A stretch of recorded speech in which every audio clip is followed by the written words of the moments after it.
नमस्कार, मैं चंदन कुमार और आप देख रहे हैं अपना पसंदीदा चैनल अंगवानी। देश भर के तमाम सीएपीएफ जवान को राम राम है, नमस्कार है, जय हिंद है। साथियों, इस वीडियो में हम बात करेंगे आखिर सीएपीएफ के लोगों का, जिनको कि आसाम राइफल्स में जो आया था फैसला, उसके बाद जिस तरह से उनकी उम्मीदें बढ़ गई है, तो उसको लेकर तरह तरह की चर्चाएं भी हो रही हैं।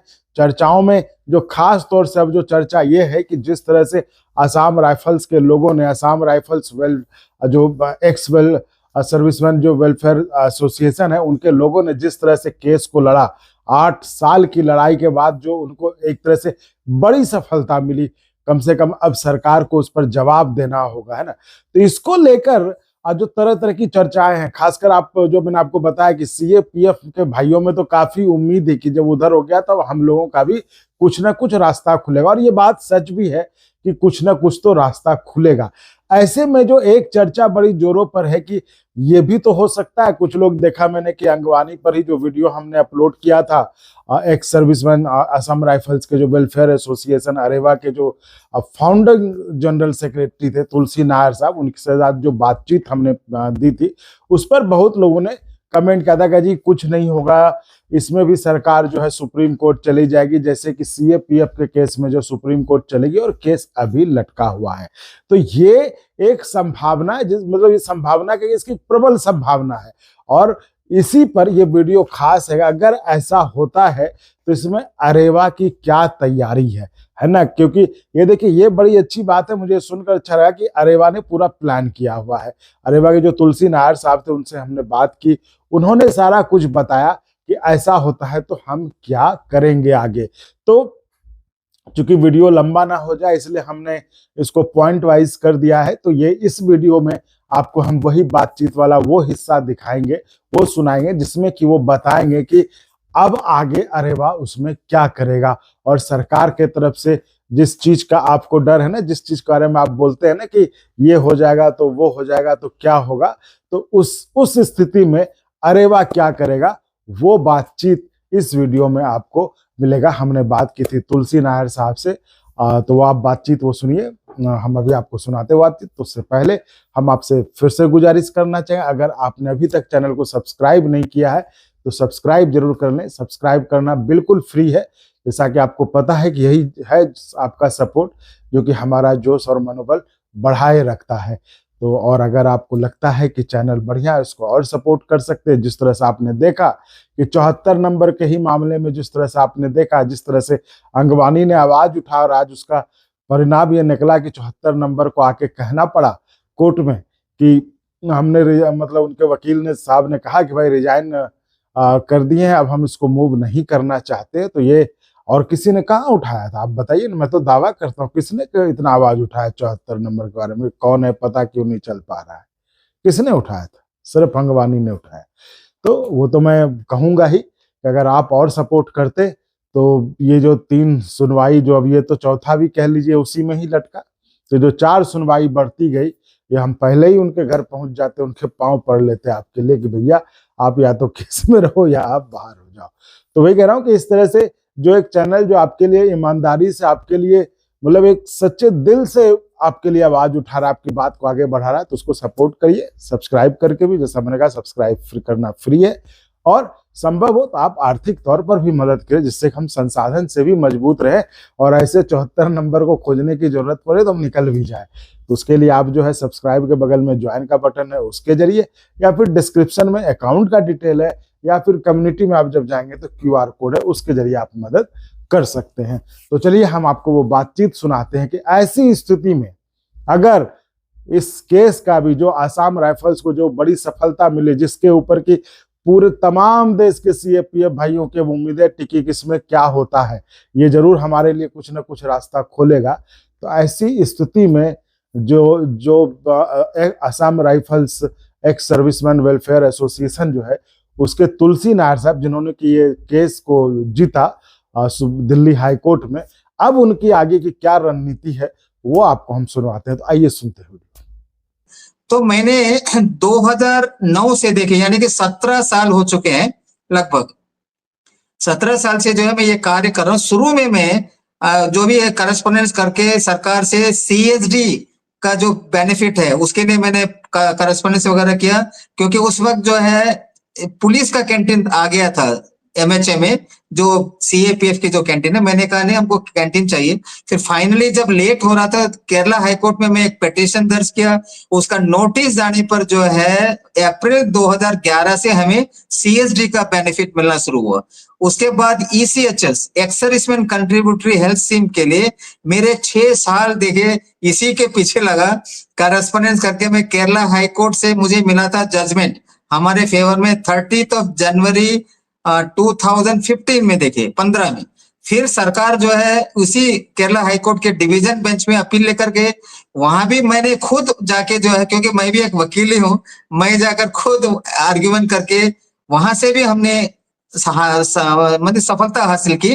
फिर ये लोग सुप्रीम कोर्ट में गए एसएलपी लेके सरकार, तो एसएलपी से जो है 2018 अगस्त में एसएलपी को डिसमिस कर दिया गया, और उसके बाद 1 साल लग गया। देखे 1 साल के बाद जो है हमारे डिफेंस मिनिस्ट्री ने हमको 5 फरवरी 2019 से ईसीएचएस सैंक्शन हुआ है, जो रिटायरी से हम लोग Assam rifle 2 already benefit army का ले रहे हैं, सीएसडी और ईसीएचएस। फिर आता है देखिए ड्यूल कमांड, क्योंकि आप सभी को पता होना चाहिए कि Assam rifle is the oldest paramilitary force of our country. 1835 में कचार लेवी के रूप में हम लोग हमें जो है उस वक्त के जो ब्रिटिश सरकार थे नॉर्थ ईस्ट में स्पेशली जो टी गार्डन की रक्षा करने के लिए बनाया था, जो बाद में कई नाम चेंज होने के बाद पहला विश्व युद्ध जो 1914 से 1918 तक लड़ा गया, उस वक्त हमारे 4 बटालियन हुआ करते थे। आर्मी के साथ हमने यूरोपियन सेक्टर में उस वक्त ब्रिटिश आर्मी के साथ जाकर वहां भी बहादुरी से लड़ाई किया, कईयों की मृत्यु हुई, और इसी के रिकॉग्निशन इस लड़ाई के कारण ही 1917 में हमारा नाम पड़ा आसाम राइफल्स। ये 2025 चल रहा है देखिए। उसके बाद सेकेंड वर्ल्ड वॉर और भारत आजाद होता है।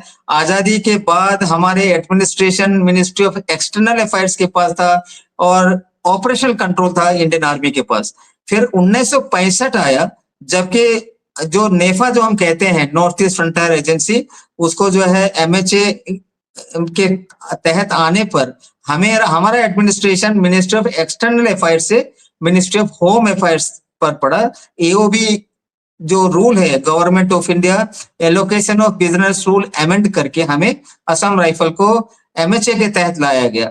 और फिर क्या होता है देखिए, 3rd सेंट्रल पे कमीशन तक, जो कि 1 जनवरी 1973 से लेकर 31 दिसंबर 1985 तक हम आर्मी के कंप्लीट बेनिफिट हमको मिलता था। इवन जो ऑनररी रैंक जो कह रहे हैं वो भी मिलता था। इवन जब हम नेपाल गए थे अभी हाल ही में, क्योंकि हमने वहां पे आरेवा नेपाल भी खोल रखा है, उनका पहला एजीएम में मैं गया था। वहां पे मुझे एक बहुत ही पुराने सुबेदार मेजर से मुलाकात हुई। वो जो है 1953 का है, देखिए बॉयज में भर्ती हुआ था। वो कह रहे थे कि उस वक्त भी ऑनररी कैप्टन हुआ करता था। यानी 3rd सेंट्रल पे कमीशन तक पूरा जो है हमें बेनिफिट मिलता था इंडियन आर्मी का। लेकिन 4th सेंट्रल पे कमीशन आने के बाद जो 1 जनवरी 1986 बिना ऑपरेशनल कंट्रोल चेंज किए हमें जो है इन्होंने पुलिस के हेड में लेकर चले गया। 1985 में एओबी रूल अमेंड होता है 25 सितंबर 1985 में, और उसी साल में बनता है department of internal security MHA में। तो असम राइफल को वहां पर ले गया इन्होंने, पुलिस के हेड में रखा गया। तब से अब तक जो है कानूनी तौर पे हमको पुलिस कहते हैं लोग, लेकिन काम आज तक हम ऑपरेशनल कंट्रोल आर्मी के कर रहे हैं। एक लेफ्टिनेंट जनरल रैंक के ऑफिसर और नीचे तक कैप्टन तक 80% जो ऑफिसर है हमारे, वो इंडियन आर्मी से आते हैं। हमारा ट्रेनिंग इंडियन आर्मी का है, हर चीज इंडियन आर्मी का है।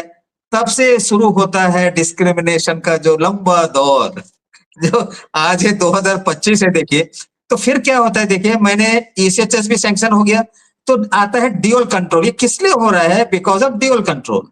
एडमिनिस्ट्रेशन है मिनिस्ट्री ऑफ होम के अंदर, यानी कि 2 मास्टर हमें कंट्रोल करता है।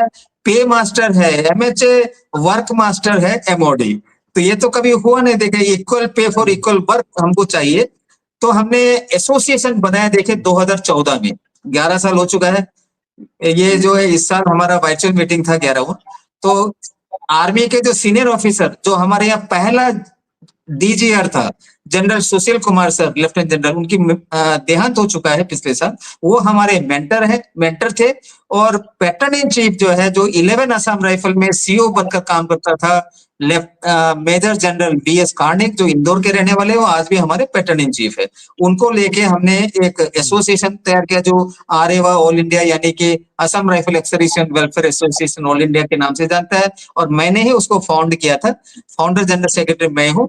तो इसके बाद हमने स्टेक होल्डर से बातचीत किया, देखिए डीजीआर से हमने स्टार्ट किया, लगभग 35 मीटिंग हमने किए कंप्लीट। जो पुराने जो डिफेंस मिनिस्टर थे पारीकर साहब, उसके बाद ये जो सीतारामन जी थे कुछ दिन के लिए, उनसे भी हम मिले, होम सेक्रेटरी, डिफेंस सेक्रेटरी के, टोटल हमने 2017 तक उस वक्त लगभग 29 मीटिंग कर चुका था।